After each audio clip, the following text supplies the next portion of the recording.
አሰላሙ አለይኩም ወራህመቱላሂ ወበረካቱሁ። ሰላም ጤና ይስጥልኝ። ውድና የተከበራችሁ የቻናሌ ቤተሰቦች እንዲሁም ለመጀመሪያ ጊዜ ወደዚህ ቻናል የመጣችሁ እንኳን ደህና መጣችሁ እያልኩኝ ዛሬም እንደተለመደው ቆንጆ የምግብ አሰራር ነው ይዤላችሁ የመጣሁት። ዛሬ ይዤላችሁ የመጣሁት አሳ ነው። አሳን በጣም ቆንጆ አድርገን እንሰራዋለን። በጣም ቆንጆ አሰራር ነው። ቪዲዮን እስከ መጨረሻው ድረስ እንድትከታተሉ እየጋበዝኳችሁ ላይክ፣ ሼር ማድረጋችሁንም አትርሱ። ላይክ በጣም ጠቃሚ ነው። ወደ ስራውን እንገባለን። ስራውን ስጀምር አሳው መጀመሪያ በሎሚ በደንብ የታጠበ አሳ ነው ያዘጋጀሁት። አጥንቱ የወጣለት አሳ ነው። እንደዚህ በደንብ አደራርቀዋለሁኝ በሶፍት ወይንም በወረቀት በክችን ወረቀት በደንብ አደራርቀዋለሁኝ። በመቀጠል ቅመማ ቅመሞችን እናዘጋጃለን። አንድ የሾርባ ማንኪያ ከሙን የተፈጨ፣ አንድ የሾርባ ማንኪያ ድንብላል ፍሬ የተፈጨ፣ አንድ ሻይ ማንኪያ እርድ፣ አንድ ሻይ ማንኪያ ጨውና አንድ ሻይ ማንኪያ የፓፕሪካ ወይንም በርበሬ መጠቀም ትችላላችሁ። ዘይት ግማሽ ሲኒ እና የተፈጨ ነጭ ሽንኩርት ወይ ፓውደሩ ካላችሁ ፓውደሩን ተጠቀሙ። ሎሚ አድርጌበታለሁኝ። አንድ ላይ እንግዲህ እነዚህን በደንብ እናዋህዳቸዋለን። ቀደም ብዬ እንደተናገርኩት እንግዲህ አሳውን በደንብ በሶፍት ወይንም በክችን ወረቀት በደንብ አዳርቁት ብያለሁኝ። ማዳረቃችን ስንጠብስ በጣም ውስጡ ውሃ አይኖረውም። ድርቅ ብሎ ቆንጆ የሆነ አጠባበስ ነው የሚሆነው። በጣም ቆንጆ ይሆናል። ውሃ እየተፋም አያስቸግረንም። ስለዚህ እንደዛ ብታደርጉት የበለጠ ቆንጆ ነው። እኔ እንግዲህ ቅመሙን እንደዚህ ላዩንም እየገለበጥኩ በውስጥም በደንብ ሁሉ ቦታ አዳርሼ ጓንት ተጠቅሜ ያለሁኝ ለእጄ በደንብ ቀብቼዋለሁኝ። እናንተም እንደዚህ በደንብ ቀብታችሁ ቢያንስ ለተወሰነ ለ15 ደቂቃ የሚያህል እንኳን ብናቆየው ጥሩ ነው። ቶሎ ወዲያው እንደዚህ አድርገን ወዲያው ዱቄት ውስጥ አድርገን ምናምን ስንጠብሰው ጣዕሙ ብዙም አይደለም። ግን እንደዚህ ትንሽ አቆይተ ነው ቢያንስ ቢቻል ለግማሽ ሰዓት እኔ አሁን ለግማሽ ሰዓት የሚያህል አቆይቼዋለሁኝ። ሌላ ግብአቶችን እስከማስተካከል ድረስ እንደዚህ በራሱ ቅመም በቀመምኩበት ሳህን አድርጌ ላስቲክ አልብሼ ቢያንስ ለግማሽ ሰዓት የሚያህል አቆይቼዋለሁኝ። በመቀጠል ደግሞ ሌላ ግብአቶችን ነው ማስተካከል የጀመርኩት። እንግዲህ ሌላው ግብአት አንድ ከግማሽ ፍርኖ ዱቄት ነው ያደረኩት። አንድ ኩባያ ከግማሽ። ከዛ የበቆሎ ዱቄት 2 ማንኪያ አድርጌያለሁኝ። በሻይ ማንኪያ ድርበብ ፓውደር አድርጌያለሁ፣ ሚኪንግ ፓውደር። ከዛ በሻይ ማንኪያ ከሙን የተፈጨ፣ ድንብላል ፍሬ የተፈጨ፣ እርድ፣ ፓፕሪካ ወይንም በርበሬ እንዳልኳችሁ እንደ ቅድሙ ጨው አድርጌ እንደዚህ በደንብ ደረቅ ግብአቶቹን በደንብ እንደዚህ ካዋሃድኩት በኋላ ይህንኑ ራሱ መልሼ 2 ቦታ ከፍለዋለሁኝ። አንደኛውን ለመበጥበጥ አንደኛውን ደግሞ ከላይ እንደዚህ እያደረግን ለመጥበስ ይሆነናል። አንደኛው የቀነስኩት ላይ ነጭ ሽንኩርት 1 ሻይ ማንኪያ ጨምርበታለሁኝ። ከዛ ውሃ አድርጌ ኖርማን ቀዝቃዛ ውሃ አድርጌ በጠብጠዋለሁኝ። ትንሽ እያደረግን እንዳይቀጥንብንም እንዳይወፍርም መካከለኛ አድርገን እንበጠብጠዋለን። እዚህ ውስጥ እየነከርን ስለምንጠብሰው በጣም መቅጠን የለበትም፣ በጣም መወፈርም የለበትም። አብዛኛውን ጊዜ አሳ ስንሰራ እንቁላል ውስጥ ነክረን ከዛ በኋላ ዱቄት ላይ አድርገን ነው የምንጠብሰው። አሁን ግን ይሄ አጠባበስ ደግሞ በጣም ቆንጆ ነው።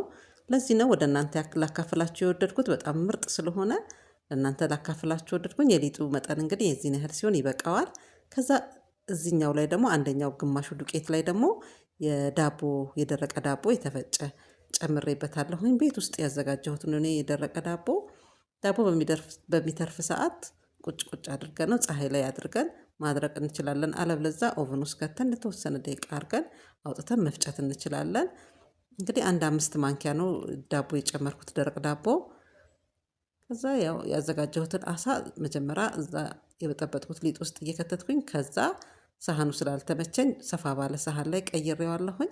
እዚህ ላይ እየለወስኩኝ መጥበስ ነው የሚሆነው። እንደዚህ ካደረግን በኋላ ሁሉንም አድርገን እስከምንጨርስ ድረስ መጠበቅ የለብንም። እያንዳንዱን ነው ቶሎ እንደዚህ እንደነከረን ሊጥ ውስጥ ወዲያው ዱቄቱ ላይ አድርገን ወደ መጥበሱ ነው መሄድ ያለብን። እኔ እዚህ ጋር ለእናንተ ለማሳየት 1-2ቱን እንደዚህ እየነከርኩኝ ወደ ጎን አድርጌያለሁ እንጂ ሁሉንም እስክጨርስ ድረስ ነክሬ ዱቄት ውስጥ እያደረኩኝ አላስቀመጥኩትም። ለእናንተ የተወሰነ ያህል እንደዚህ ካሳየኋችሁ በኋላ ዘይት ጥጃለሁኝ። ዘይቱ ሲሞቅ ወዲያውኑ መጥበስ ነው ያለብን። ለምን ዘይት ይመጥብናል። ሁሉንም ደርድረን መጥበስ እንችላለን ብለን እንደዛ ካደረግን ዘይት የመምጠት እንትን ስለሚኖረው ወዲያውኑ መጥበስ አለብን። እንግዲህ እኔ በዚህ መልኩ ዘይት ቀደም ብዬ እንዳልኳችሁ ጥጄ ነበረ። ዘይቱ ሞቅ ሲል እንዲያየን እየገለባበጥን እንጠብሰዋለን። ያው አሳ በባህሪው ቶሎ ይበስላል። ቶሎ ስለሚበስል ብዙ እሳት ላይ አናቆየውም። እያየን እንዲህ ጎልደን ከለር ወርቃማ ከለር ሲሆን እናወጣዋለን። ያው ወረቀታችን እናዘጋጃለን። ይህንን ማውጫ ለመገልበጫ አትጠቀሙት። ለምን እየበሳ ዘይት ወደ ውስጥ ስለሚያስገባ በሌላ ነገር እንደ የእንጨት ማማሰያዎች በእንደዛ ነገር እያገለባበጥን አብስለን ከዛ ይህን ማውጫ ብንጠቀም ቆንጆ ነው። እኔ እንግዲህ በዚህ መልኩ ሁሉንም በተመሳሳይ ጠብሼ ጨርሻለሁኝ። ቆንጆ አድርገን ደግሞ ለገበታ እናቀርበዋለን። እዚህ ጋር እንደ ምርጫችሁ መጠቀም ትችላላችሁ። ማዮኔዝ እና ከቸብ ደባልቃችሁ መጠቀም ትችላላችሁ ለማባያ። እኔ ግን ሺትኒ ነው የሰራሁለት። ቆንጆ ሺትኒ ቃሪያ፣ ቲማቲም፣ ሽንኩርት፣ ቀይ ሽንኩርት፣ ነጭ ሽንኩርት እና ትንሽዬ ከሙንና ቆንዶ በርበሬ አድርጌ በመጥበሻ ትንሽ ጠበስ ካደረኩት በኋላ አላማሰልኩትም። ቶሎ ቶሎ መጥበሻ ላይ እዛው ባለበት ይዘት ላይ ጠበስ ካለ እንዳይዝ ብቻ ያህል አማስላችሁ ከዛ ታወጡትና እንዲህ መፍጫ ውስጥ ጨው፣ ድንብላል ቅጠልና ሎሚ አድርጌ ፈጭቼዋለሁኝ። ማሻአላህ ሽታው ራሱ በጣም ቆንጆ ነው። በጣም ሁሉም ነው የወደደው። ሞክሩት፣ እናንተም ትወዱታላችሁ። ቀጣይ እንግዲህ ቆንጆ አድርገን ለገበታ እናቀርበዋለን የሰራነውን አሳ።